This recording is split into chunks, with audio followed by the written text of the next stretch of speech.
കൂടുതൽ പ്രവചനങ്ങൾ നമ്മൾ തോറ്റുപോകുന്നതായി. പക്ഷെ ജനങ്ങളുടെ മനസ്സറിയാൻ അവർക്ക് ആർക്കും കഴിഞ്ഞില്ല. ജനങ്ങൾ ആഗ്രഹിച്ചത് 10 വർഷത്തെ ദുർഭരണത്തിന് അവസാനം കുറിക്കണം എന്ന് മാത്രമല്ല,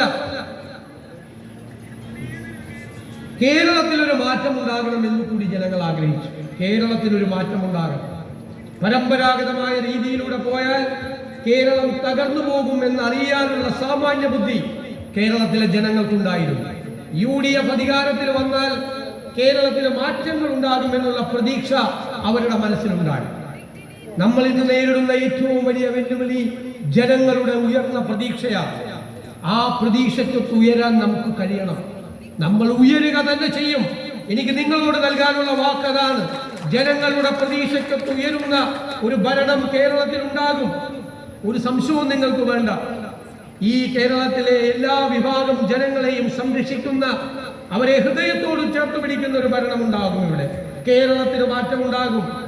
നമ്മുടെ കുട്ടികൾക്ക് നല്ല വിദ്യാഭ്യാസ അവസരങ്ങൾ ഉണ്ടാകും, തൊഴിലവസരങ്ങൾ ഉണ്ടാകും, കേരളത്തിൽ നിക്ഷേപങ്ങൾ ഉണ്ടാകും, കേരളത്തിൽ ഒരുപാട് മാറ്റമുണ്ടാകും. 3 മാസം നമ്മൾ പൂർത്തിയായിട്ടില്ല. 3 മാസത്തിനകം സുപ്രധാനമായ പല തീരുമാനങ്ങളും നമ്മൾ എടുത്തിട്ടുണ്ട്. അതിന്റെ ഗുണഫലങ്ങൾ 6 മാസം കഴിയുമ്പോൾ തൊട്ട് ഈ കേരളത്തിലുണ്ടാകും. ഒരുപാട് മാറ്റങ്ങൾ. കേരളത്തിനെ കുറിച്ച് ഇന്ന് കേരളത്തിന് പുറത്തൊരു വിശ്വാസമുണ്ട്. ആ വിശ്വാസം നമ്മൾ കാത്തു സൂക്ഷിക്കും.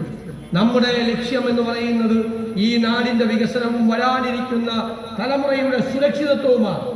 അതേസമയം ഈ രാജ്യത്താദ്യമായി മുതിർന്ന പൗരന്മാർക്ക് ഒരു ഡിപ്പാർട്ട്മെന്റ് ഉണ്ടാക്കിയ ഇന്ത്യയിലെ ആദ്യത്തെ സംസ്ഥാനം നമ്മുടെ കേരളമാണ്. അവർക്ക് വേണ്ടിയുള്ള പദ്ധതികൾ നമ്മൾ ആവിഷ്കരിക്കുന്നു. അവർക്ക് വേണ്ടിയുള്ള നിയമനിർമ്മാണങ്ങൾ ഉണ്ടാകും. അവരെ സംരക്ഷിക്കാനുള്ള സംവിധാനങ്ങൾ ഉണ്ടാകും. വിദ്യാഭ്യാസ രംഗത്ത്, ആരോഗ്യ രംഗത്ത്, അടിസ്ഥാന സൗകര്യ വികസന രംഗത്ത് എല്ലാം പുരോഗതി ഉണ്ടാകും. ഒരുപാട് മാറ്റം കേരളത്തിൽ ഉണ്ടാകും. അതിനുവേണ്ടി പ്രതിജ്ഞാബദ്ധമായ ഒരു സർക്കാരാണ് കേരളത്തിൽ അധികാരത്തിൽ ഇരിക്കുന്നത്. ഞാൻ നിങ്ങൾക്ക് വാക്ക് തരുന്നു, ഒരു കോൺഗ്രസുകാരനെയും ഈ സർക്കാർ സങ്കടപ്പെടുത്തില്ല. നിങ്ങളുടെ സ്വപ്നങ്ങൾ നിങ്ങളുടെ മനസ്സ് വായിച്ചറിഞ്ഞ് പ്രവർത്തിക്കുന്ന ഒരു സർക്കാരായിരിക്കും കേരളത്തിൽ ഉണ്ടാകുന്നത്. നമ്മുടെ ലക്ഷ്യം നമ്മുടെ നാടിനെ രക്ഷപ്പെടുത്തുക, ഇവരെ തകർത്ത് തരിപ്പണമാക്കിയ ഈ കേരളത്തെ രക്ഷപ്പെടുത്തുക എന്നുള്ളതാണ്.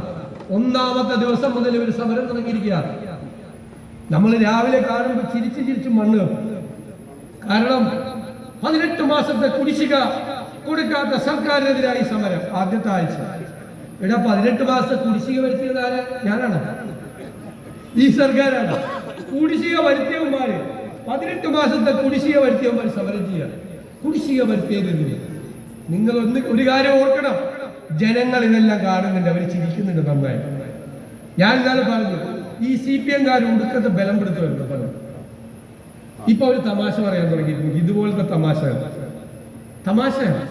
ഓരോ ദിവസം തമാശ.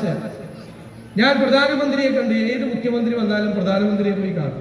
പിറ്റേ ദിവസമാണ് പിണറായി വിജയന്റെ വീട് റെയ്ഡ്. അപ്പോൾ ഞാൻ പറഞ്ഞിട്ടാണ്, ഞാൻ പറഞ്ഞു ശരിയാണ്. ഞാൻ പറഞ്ഞു മോദി, ആദ്യമായിട്ടാണ് ഞാൻ മോദിയെ കാണുന്നത്. കണ്ട വഴിയെ ഞാൻ പറഞ്ഞു, മോദിജി ആ പിണറായിയുടെ വീടിന്റെ റെയ്ഡിയാണ്. അപ്പൊ മോദിജി പറഞ്ഞു, സതീശൻജി ആദ്യമായിട്ടൊരു കാര്യം പറഞ്ഞാൽ ഞാൻ ഇപ്പൊ തന്നെ വിളിച്ചു പറയാം. അപ്പൊ ഞാൻ പറഞ്ഞു, ഒരു വീട് പോരാ, 12 സ്ഥലത്ത് റെയ്ഡ് ചെയ്യണം. അപ്പൊ സതീശൻജി ആദ്യമായി പറഞ്ഞ കാര്യമാണ്, ഇപ്പൊ തന്നെ 12 വീടും റെയ്ഡ് ചെയ്യണം. മോദിജി വിളിച്ചു, അങ്ങനെയാണ് പിണറായി വിജയന്റെ വീട് റെയ്ഡ്. എന്താ ഇവർ പറയും? പിന്നെ പറഞ്ഞു, നമുക്കെതിരെ പോസ്റ്റ് ഇട്ടു കുറെ സമൂഹ മാധ്യമങ്ങൾ. അപ്പൊ ഞാൻ മെറ്റയോട് വിളിച്ചു പറഞ്ഞു, എനിക്കെതിരായിട്ടുള്ള പോസ്റ്റ് ഒക്കെ റിമൂവ് ചെയ്യാം. ആരാന്ന് മനസ്സിലായില്ല, ഞങ്ങൾ വിചാരിക്കണല്ല. ഞാൻ പറഞ്ഞ മെറ്റ വരെ കേൾക്കും.